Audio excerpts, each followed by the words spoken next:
Hello बच्चों, मैं SK Mishra, आपका स्वागत है आपके अपने YouTube channel model coaching classes में। क्योंकि थोड़ा सा मैं अभी तक कुछ लेक्चर्स क्या करता था, कुछ वीडियो में इंग्लिश मीडियम बना रहा था, तो बच्चों को थोड़ी सी प्रॉब्लम थी। यदि किसी बच्चे को प्रॉब्लम होगी जो यदि इंग्लिश मीडियम के वीडियो चाहते होंगे तो आप लोग कमेंट करिएगा, हम केवल इंग्लिश मीडियम का ही वीडियो बनाएंगे। अभी फिलहाल जो आज का वीडियो होगा वो 12th का होगा, फिजिक्स का होगा, यूनिट फर्स्ट होगा, लेक्चर ये थर्ड है हमारा, ठीक है ना। और इसका नाम है पहला जो यूनिट है इलेक्ट्रोस्टैटिक्स, स्थिर विद्युत, ठीक है ना। और ये क्या नाम है, स्थिर विद्युत संबंधित कूलाम का नियम।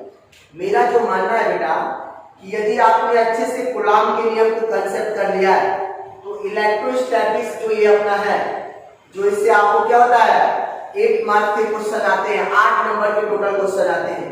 ये 8 नंबर के क्वेश्चन आपके कंफर्म हो जाएंगे। और इसमें मैंने बताया था 3 चैप्टर है। पहला चैप्टर क्या है बताओ?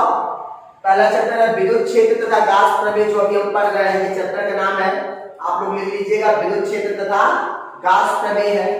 और दूसरा है विद्युत विभव है, और तीसरा है विद्युत धारिता है। थोड़ा सा आपको ये ध्यान देना पड़ेगा जो आप लोगों कि अपने को पेन कॉपी लेके नोट्स करना पड़ेगा, क्योंकि मैं पूरी वर्डिंग यहाँ ले नहीं सकता हूँ, लेकिन मैं इतना बोल सकता हूँ कि आज के बाद आपको कूलॉम्स लॉ में कोई प्रॉब्लम नहीं होगा। और पहला जो चैप्टर है स्थिर विद्युत इलेक्ट्रोस्टैटिक्स, इसके जो 8 नंबर के क्वेश्चन है, 8 मार्क्स के क्वेश्चन है, टोटल 8 आपसे बन जाएगा। ये अपने को अच्छे से कंसेप्ट कर लेना। अब समझो क्या था, एक साइंटिस्ट थे, ठीक है ना, जिनका नाम आप समझ रहे हो कूलाम। इन्होंने 2 बिंदु आवेश के बारे में बताया। बिंदु आवेश का मतलब क्या हो गया, वो वीक चार्ज थे, स्ट्रॉन्ग चार्ज नहीं थे, ठीक है ना। वो क्या था, बिंदु आवेश का मतलब ये होता है कि बहुत छोटे से आवेश थे। तो मैं आपको समझाने के लिए बोल दिया यहाँ पे 2 बिंदु आवेश मैंने ले लिया। थोड़ा सा मैं डायग्राम बड़ा इसलिए बना रहा हूँ कि आप उसको समझो। ये 2 बिंदु आवेश है, ठीक है ना।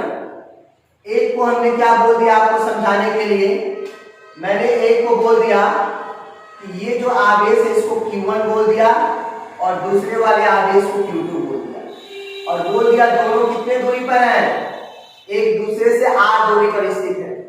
देखो 2 बिंदु आवेश Q1 और Q2 है, जो उसके बीच की दूरी क्या, उनके बीच की दूरी स्मॉल r है। तो कूलॉम्स ने क्या बोला था समझिएगा, वायु या निर्वात में किन्हीं 2 बिंदु आवेशों के मध्य लगने वाला आकर्षण या प्रतिकर्षण बल दोनों आवेशों के गुणनफल के अनुक्रमानुपाती होता है तथा उनके बीच की दूरी के वर्ग के व्युत्क्रमानुपाती होता है। मैंने क्या बोला, पहला रूल क्या था बताओ, मैंने क्या बोला था, थोड़ा सा नोट करते रहिएगा। किन्हीं 2 बिंदु आवेशों के मध्य लगने वाला आकर्षण या प्रतिकर्षण बल दोनों आवेशों के गुणनफल के अनुक्रमानुपाती तथा उनके बीच की दूरी के वर्ग के व्युत्क्रमानुपाती होता है। और ये दोनों आवेशों के बीच जो लगने वाला बल होता है, ये दोनों आवेशों को मिलाने वाली रेखा के अनुदिश कार्य करता है। देखो बेटा, आप लोग समझ सकते हो कि यदि 2 आवेश Q1 और Q2 है तो हो सकता है कि दोनों धनात्मक हो गए तो कौन सा बल लगेगा, प्रतिकर्षण। और यदि विपरीत होंगे, एक प्लस होगा एक माइनस होगा, तो कौन सा बल लगेगा, आकर्षण बल। तो इसीलिए उन्होंने अपनी परिभाषा में प्रतिकर्षण और आकर्षण बल का जिक्र किया है, क्योंकि ये आवेश उनको यहाँ पे पता नहीं है कि ये प्लस है कि माइनस है। तो आपको ये समझ में आ गया होगा क्या बोला था उन्होंने, किन्हीं 2 बिंदु आवेशों के मध्य लगने वाला आकर्षण या प्रतिकर्षण बल दोनों आवेशों के गुणनफल के अनुक्रमानुपाती तथा उनके बीच के दूरी के वर्ग के व्युत्क्रमानुपाती होता है, ठीक है ना। तो मैंने 2 बिंदु आवेश बना दिया Q1 Q2, और मान लिया ये एक दूसरे से r दूरी पर स्थित है। तो क्या लिखोगे बताओ, मानचित्रानुसार, यदि हम लिखना चाहते क्या लिखेंगे, मानचित्रानुसार क्या लिखोगे बताओ, आप लिख सकते हो ना, माना चित्रानुसार क्या है, चित्रानुसार, ठीक है ना। Q1 व Q2 2 बिंदु आवेश हैं जो एक दूसरे से एक दूसरे से स्मॉल r दूरी पर स्थित है तो कूलाम नियमानुसार, कूलाम के नियमानुसार, तो कूलाम के नियमानुसार, कूलाम के नियमानुसार, कूलाम के नियमानुसार क्या हो जाएगा बताओ? कूलाम के नियमानुसार क्या बोला था उन्होंने? इन दोनों आवेशों के बीच जो लगने वाला होगा आकर्षण या प्रतिकर्षण बल, तो मैंने मान लिया कि दो बिंदु आवेश q1 q2 है जो एक दूसरे से r दूरी पर है तथा उनके बीच थोड़ा सा इसको आप जोड़ लीजिएगा, जो एक दूसरे से स्मॉल r दूरी पर स्थित है तथा उनके मध्य लगने वाला आकर्षण या प्रतिकर्षण बल कैपिटल F हो, तो यहाँ क्या जोड़ोगे? तथा उनके बीच मध्य लगने वाला आकर्षण या प्रतिकर्षण बल को, तो कूलाम के नियमानुसार क्या बोला था उन्होंने? दो बिंदु आवेशों के बीच जो लगने वाला बल है दोनों आवेशों के गुणनफल के अनुक्रमानुपाती, तो गुणनफल कर दोगे तो क्या हो जाएगा? F proportional to q1 q2 हो जाएगा। और दूसरा उन्होंने क्या बोला था? उनके बीच की दूरी के वर्ग के क्या होता है? अनुक्रमानुपाती होता है, ये उन्होंने बताया था। अब बताओ दोनों तथ्यों को एक साथ लिख दो, यदि दोनों तथ्यों को एक साथ लिखने पर बताओ क्या मिलेगा? दोनों तथ्यों को एक साथ लिख दो, एक साथ लिखने पर क्या मिलेगा? एक साथ लिखने पर क्या हो जाएगा बताओ? F प्रोपोर्शनल टू क्या हो जाएगा? q1 q2 अपॉन क्या हो जाएगा? r स्क्वायर, ठीक है ना? अब एक बात बताओ आप, यहां से मैंने बताया था आपको फिजिक्स में कि जब कभी भी प्रोपोर्शनल हटता है तो एक कांस्टेंट आता है, यहाँ पे स्मॉल k आता है और क्या आ गया? q1 q2 अपॉन क्या आ गया? r स्क्वायर, क्या आ गया? ये समीकरण 1 बन गया। क्या बन गया? ये उन्होंने क्या बताया था बताओ इसको? F is equal k q1 q2 upon r square. k कहां पे आ गया बेटा? प्रोपोर्शनल की जगह पे आ गया। और क्या बोलोगे? जहां k अनुपातिक या प्रोपोर्शनल नियतांक है जिसका मान मापन की पद्धति तथा माध्यम पर निर्भर करता है। मैंने क्या बोला? जहां k एक अनुपातिक नियतांक है जिसका मान मापन की पद्धति तथा माध्यम पर निर्भर करता है। और मैंने k को जानते हो क्या बोलते हैं? स्थिर वैद्युत बल बोलते हैं। k को क्या बोलते हैं? स्थिर वैद्युत बल भी बोलते हैं। तो k क्या है? अनुपातिक नियतांक है जिसका मान मापन की पद्धति तथा माध्यम पर निर्भर करता है। माध्यम मतलब वायु या निर्वात में है कि अन्य माध्यम में? ग्लास में हो सकते हैं, कांच में हो सकते हैं, जल में हो सकते हैं, अन्य माध्यम का मतलब हो गया। और दूसरा मैंने आपको बताया कि मापन का ये किस पर निर्भर करता है? मापन पर तथा माध्यम पर। तो मापन मतलब SI में इसकी वैल्यू ले जाओ कि CGS में ले जाओ। तो कूलाम्स थे तो उन्होंने बताया था बेटा, क्या बताया था? पहला कंडीशन उन्होंने लिया था जब दोनों आवेशों के बीच क्या हो? CGS पद्धति में निकाला था। पहले CGS पद्धति में पहला पॉइंट किसके लिए निकाला था? CGS पद्धति में निकाला था। और पहले पॉइंट में बेटा क्या था? जब दोनों आवेशों के बीच का माध्यम क्या हो? जब दोनों आवेशों के बीच का माध्यम, आप कॉपी में अच्छे से लिखिएगा, जब दोनों आवेशों के बीच का माध्यम वायु या निर्वात हो, या तो वायु हो या तो न हो। निर्वात मतलब जहां पे वायु न हो। तो इस स्मॉल k की वैल्यू जो कूलाम्स ने बताया था 1 बताया था। क्या बताया था? k equal 1। जब दोनों आवेशों के बीच का माध्यम वायु या निर्वात होगा तो स्मॉल k की वैल्यू 1 होगा। तो बताओ समीकरण 1 से क्या लिखोगे? समीकरण 1 से क्या लिखोगे बेटा? समीकरण 1 से यदि k की जगह पे 1 लिखोगे F इज इक्वल, बताओ यहाँ 1 लिखने का कोई मतलब है? नहीं है। तो क्या हो जाएगा? q1 q2 अपॉन क्या हो जाएगा? r स्क्वायर हो जाएगा। r square q1 q2 upon क्या हो जाएगा? ये देखिएगा थोड़ा सा यहाँ पे ये हो गया, q1 q2 अपॉन क्या हो जाएगा? ये q1 q2 upon r square हो जाएगा। ठीक है, ये अपना क्या आ गया? r square. ठीक है, और ये क्या हो जाएगा? डाइन हो जाएगा। क्यों? क्योंकि बल का CGS मात्रक जो होता है क्या होता है? डाइन होता है। ठीक है ना? अब बताओ, ऐसे ही इन्होंने बताया था जब दोनों आवेशों के बीच क्या है, अन्य माध्यम हो, वायु या निर्वात के अतिरिक्त क्या हो, अन्य माध्यम। क्या हेडिंग में लिखेंगे, क्या लिखोगे आप, जब दोनों आवेशों के बीच का माध्यम वायु या निर्वात के अतिरिक्त कोई अन्य माध्यम हो तो।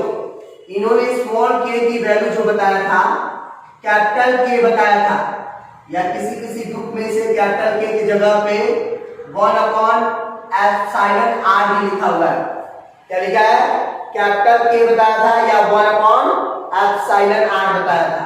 तो समीकरण 1 से बताओ इसकी वैल्यू क्या हो जाएगी बेटा, समीकरण 1 से क्या लिखोगे आप, बताओ समीकरण 1 से इसके की जगह पे क्या लिखोगे, स्मॉल के की जगह पे कैपिटल के ना 1 तो f बराबर क्या हो जाएगा, 1 कैपिटल के q1 q2 अपॉन क्या हो जाएगा बेटा, r स्क्वायर हो जाएगा। और ये भी क्या हो जाएगा बेटा, डाई हो जाएगा। तो क्यों हो जाएगा बेटा, क्योंकि ये बल का सीजीएस मात्रा है, ठीक है ना। ये क्या हो गया, डाई हो गया। अब बताओ, आपको पता होगा जहां के क्या है, याद रखना हमेशा, जहां पे के क्या है, जहां कैपिटल के या एप्सिलॉन r क्या है, माध्यम का परावैद्युतांक। क्या है, माध्यम का परावैद्युतांक, परावैद्युतांक जहां के बताओ क्या है, माध्यम का परावैद्युतांक। इसको क्या बोलेंगे, डाइलेक्ट्रिक कांस्टेंट। यदि इंग्लिश में कोई लिखना चाहता हो तो डाइलेक्ट्रिक कांस्टेंट बोलेंगे, इलेक्ट्रिक कांस्टेंट, डाइलेक्ट्रिक कांस्टेंट बोलेंगे। क्या बोलेंगे, जहां के क्या है, माध्यम का परावैद्युतांक है, डाइलेक्ट्रिक कांस्टेंट बोलते हैं। देखो बेटा, जब मैं अभी आपको पढ़ाऊंगा ना, क्या पढ़ाऊंगा मैं आपको, एक बार माध्यम का परावैद्युतांक समझाऊंगा तो आप समझोगे कि माध्यम का परावैद्युतांक कैसे फिजिक्स में डिफाइन होता है। अभी तो आप इतना समझ जाओ, माध्यम का परावैद्युतांक वे पदार्थ होते हैं जो अपने में से विद्युत धारा को प्रवाहित नहीं होने देते, किंतु विद्युत क्षेत्र की दिशा का प्रदर्शन करते हैं। विद्युत क्षेत्र में रखोगे तो ये विद्युत क्षेत्र की दिशा को प्रदर्शित करेंगे। जैसे आगे आपका हो गया तेल, मोमबत्ती, ठीक है ना, रुई, ये सारे चीजों, प्लास्टिक, ये सारे चीज क्या माध्यम के परावैद्युतांक के उदाहरण है। बहुत सारे लोग तो जानते हैं माध्यम का परावैद्युतांक रखे हुए हैं, लेकिन उनसे पूछ लो कि माध्यम का परावैद्युतांक का डेली लाइफ में कुछ यूज बताओ, कौन कौन सी वस्तुएं होती हैं, तो आप ये मानो विश्वास कि 1-2 ही बच्चे बता पाएंगे। शायद आप लोग भी नहीं जानते होंगे, और जानते होंगे तो ये तो बहुत अच्छी बात है, ठीक है। तो देखो हमें क्या समझाना, कूलॉम्स लॉ क्या होता है। देखो ये सीजीएस जो वैल्यू मैं निकाला हूं बेटा, ये बहुत पेपर में नहीं आता, बट मैं आपके डीपली नॉलेज के लिए बता दिया हूं। पेपर में ये 4 नंबर का क्वेश्चन बार बार आएगा, तो आप क्या लिखोगे, ये पूरा उनका नियम लिखोगे और समीकरण 1 बनाओगे। और केवल हम जो सीजीएस निकाले हैं ना, हम एसआई पद्धति में वैल्यू निकालना सीखेंगे, और हम अभी आपको बता रहे हैं कि क्या होता है और कैसे एसआई निकालेंगे, इस पे हम आपको डिस्कस कर रहे हैं और दिखा रहे हैं, ठीक है ना। देखिए मैंने अभी आपको बता दिया था ना कि कूलॉम्स का जो नियम था, कूलॉम का जो नियम था क्या था, कि q1 r2 इसको समीकरण 1 बनाया था। अभी हम लोगों ने देखा था कि सीजीएस पद्धति में जब दोनों आवेशों के बीच वायु या निर्वात होगा तो उसकी k की वैल्यू 1 उन्होंने रखा था। अन्य माध्यम होगा तो k की वैल्यू 1/k या 1/εr, जिसे माध्यम का परावैद्युतांक कहते हैं। अब देखिए ये जो आएगा तो इसको पेपर में लिखना है। क्या लिखना आपने को कि एसआई पद्धति में जब दोनों आवेशों के बीच का माध्यम वायु या निर्वात हो, जब दोनों आवेशों के बीच का माध्यम वायु या निर्वात हो, तो कूलॉम्स में स्मॉल k की वैल्यू जो बताया था 1/4 पाई एप्सिलॉन 0 बताया था। क्या बताया था, 1/4 पाई एप्सिलॉन 0। इसका जो जानते हो आप लोग, जो न्यूमेरिकल वैल्यू होता है 9 × 10⁹ newton metre square upon coulomb square होता है, ठीक है ना। अब बताओ समीकरण 1 से, या समीकरण 1 में k का मान रखने पर, तो समीकरण 1 से क्या हो जाएगा बताओ, समीकरण 1 में क्या हो जाएगा बताओ, f इक्वल क्या हो जाएगा 1/4 पाई एप्सिलॉन 0, और क्या हो जाएगा q1 Q2 अपॉन क्या हो जाएगा, R स्क्वायर हो जाएगा। ठीक है, इसको हम लोग इक्वेशन क्या मान लेंगे, सेकेंड मान लेंगे। क्या मान लेंगे, क्योंकि अभी इस इक्वेशन का हमारे पास क्या है, यूज है। और बताओ इसे क्या लिखोगे, बल का मात्रक क्या हो जाएगा, न्यूटन। तो आप ये चीज समझ गए होंगे, F इज इक्वल टू क्या आएगा, 1/4πr0 Q1 Q2 upon R square. इतना उन्होंने क्या किया था, इसको बताया था इसके बारे में। आप थोड़ा सा देखते हैं और आपको समझाते हैं।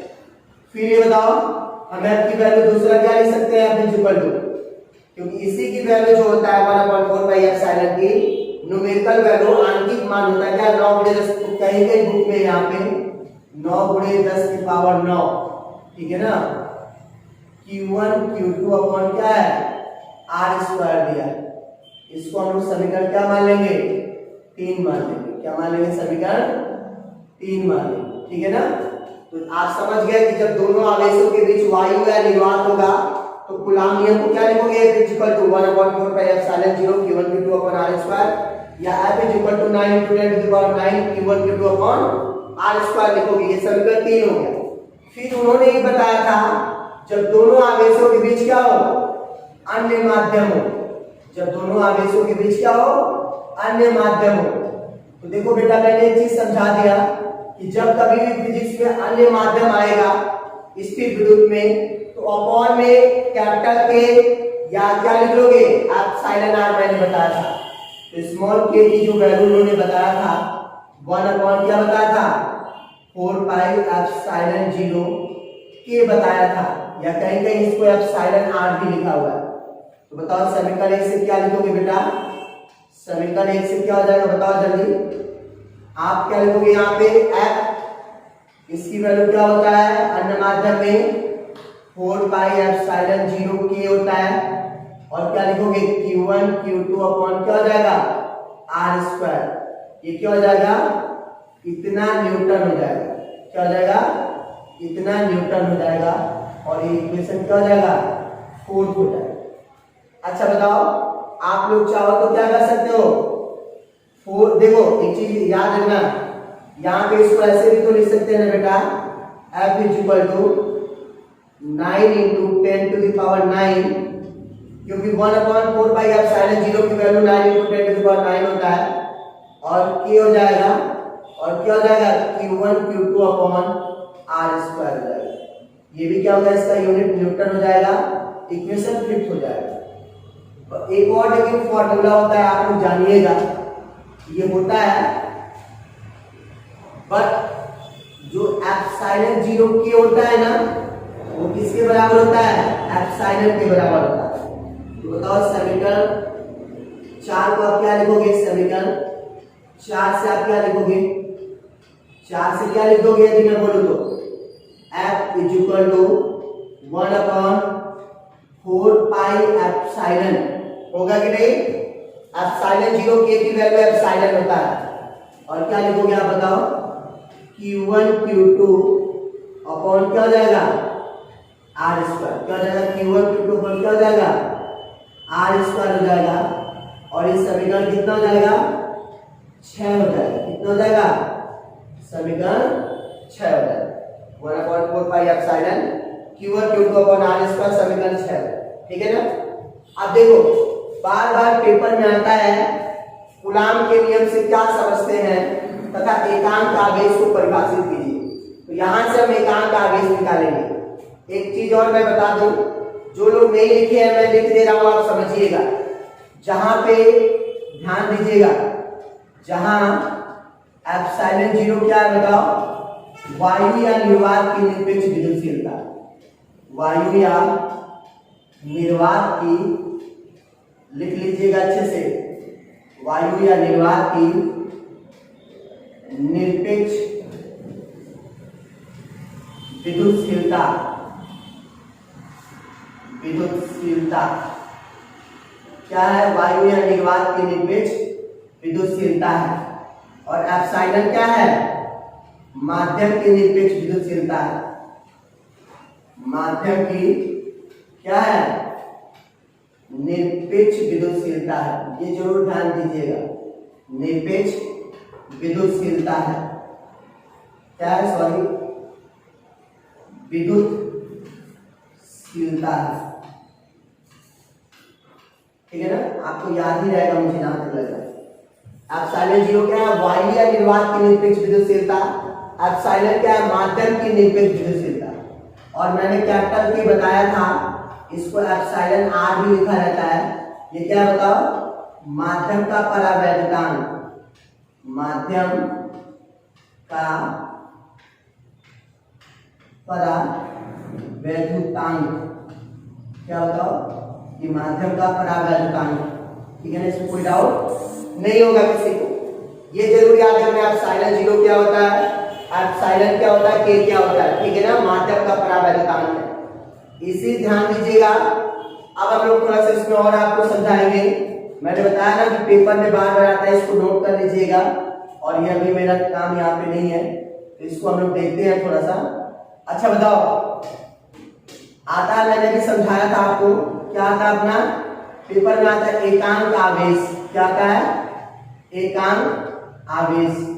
इसको इंग्लिश में क्या बोलेंगे, यूनिट चार्ज। मतलब ये बोल रहा है बेटा, जब क्या कर दे कि आवेश Q का मान 1 हो जाए, इन समीकरण में क्या कर दे तो Q का मान 1 हो जाए।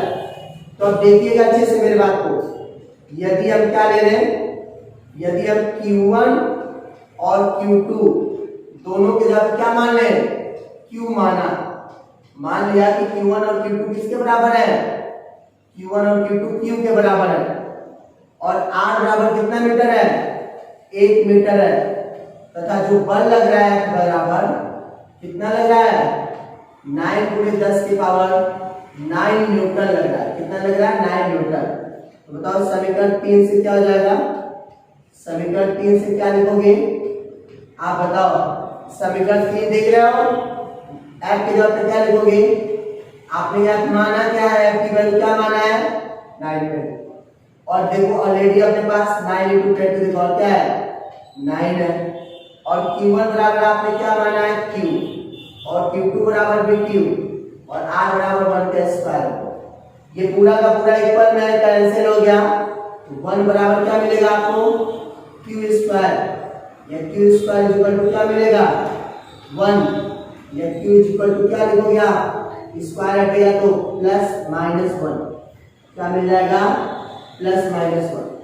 ये एकांक आवेश आ गया। इसको हिंदी में कैसे बोलोगे, वर्डिंग में, शब्दों में देखो, यदि समान परिमाण के दो आवेश, देख रहे हो दोनों आवेश के परिमाण क्या समान है, यदि समान परिमाण के दो आवेश वायु या निर्वात में, इसके लिए फॉर्मूला है, वायु या निर्वात में एक दूसरे से 1 मीटर की दूरी पर स्थित हो तथा उनके मध्य लगने वाला प्रतिकर्षण बल 9 × 10⁹ न्यूटन हो, तो प्रत्येक आवेश एकांक आवेश कहलाता है। फिर एक बार समझते हैं, क्या बोलोगे, यदि समान परिमाण के दो बिंदु आवेश वायु या निर्वात में 1 मीटर की दूरी पर स्थित हो तथा उनके मध्य लगने वाला प्रतिकर्षण बल 9 × 10⁹ न्यूटन हो, तो प्रत्येक आवेश एकांक आवेश कहलाता है। अब आप बोलोगे कि सर अभी आप परिभाषा में आकर्षण और प्रतिकर्षण बल बोल रहे थे, और अभी यहाँ पे आप आए हो तो केवल प्रतिकर्षण बल बोल रहे हो, तो इसका मतलब क्या है मैं समझाऊं। देखो बेटा, यदि ये दोनों बल में आकर्षण होगा ना, तो दोनों एक दूसरे के नजदीक आ जाएंगे, इनकी बीच की दूरी r 0 हो जाएगी। और जब यहाँ 0 लिखोगे तो ये नॉट डिफाइंड हो जाएगा, मतलब Q की वैल्यू क्या हो जाएगा, नॉट डिफाइंड होगा। इसीलिए हमको 1 लाना है, तो 1 तभी आएगा जब r की वैल्यू 1 लोगे। जैसे दो चुंबक को हम क्या करते हैं, जब बहुत दूर रखते हैं तो अट्रैक्ट नहीं करता है, लेकिन हम एक निश्चित दूरी पर ले जाते हैं तो प्रतिकर्षित करता है। लेकिन जब आकर्षण होता है तो चिपक के उसके बीच की दूरी 0 हो जाती है, लेकिन प्रतिकर्षण बल निश्चित दूरी पे लगता है, उससे नजदीक वो नहीं आ पाता है। तो इसीलिए डिफिनीशन में प्रतिकर्षण बल बोलेंगे, यदि आप आकर्षण बल बोलोगे तो गलत कर दिया जाएगा। आप समझ गए होंगे ना कूलाम नियम क्या होता है, एकांक आवेश से आप क्या समझते हैं। ये 4 नंबर का क्वेश्चन आता है, बोर्ड में बार बार आता है। और यदि ये चैप्टर समझ गए हो, ये पॉइंट मेरे समझ गए हो, तो मैं तुम्हें पूरे चैप्टर को रटा दूंगा, समझाऊंगा नहीं, आपके माइंड में मैं फोकस कर दूंगा। मतलब आप कभी भी बोलोगे कि सर मेरे को मतलब ये रूल नहीं भूला है।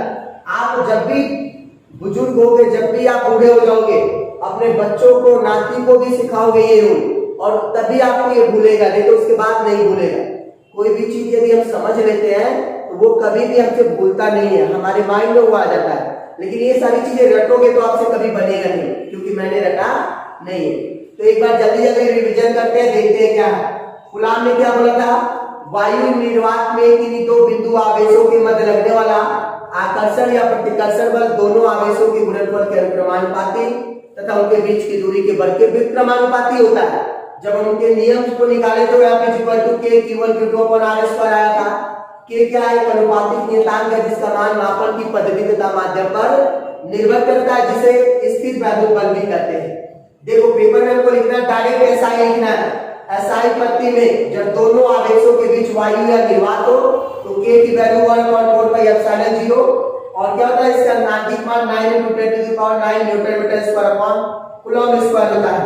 समीकरण 1 से हम क्या लिखेंगे, इसकी वैल्यू के के जगह पे 1 लिख दोगे, के के जगह पे सॉरी 1/4 पाई एप्सिलॉन 0 तो क्या हो जाएगा, F = 1/4 pi epsilon 0 Q1 Q2 upon R square Newton हो जाएगा।